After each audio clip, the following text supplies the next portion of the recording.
Hey guys, mga langga. Nagpunta ako sa church. Ito, binigyan ako ng ganito guys.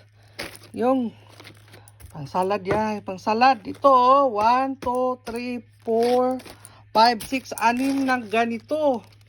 Kinakain ito nga hilaw, pero ako nilagay ko, niluluto ko ito.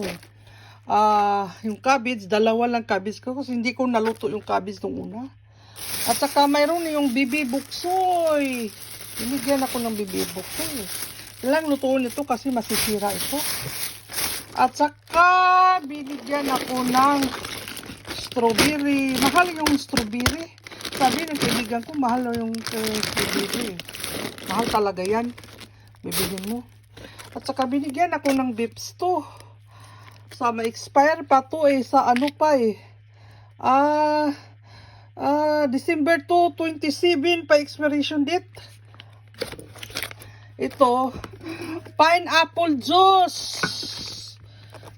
Expiration ng pineapple juice, April 9. April 9, 2025, pineapple juice.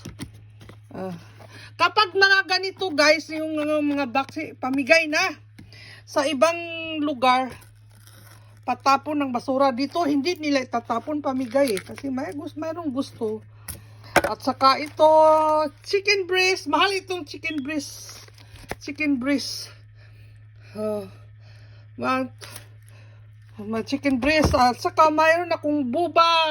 Binigay ito. Mayroon akong lime water. Mayroong tuna. Kaunti na ngayon guys kasi sobrang daming tao at saka ayaw ko pupunta doon na aga kasi walang parking. At saka mayroon akong coconut water. Yung butong sa Bisaya. Ang dami kong buksoy, bibi buksoy. Talagang i-pride ko yung yan. Yan. Mayroon akong putito doon Okay, yun lang. Yan lang.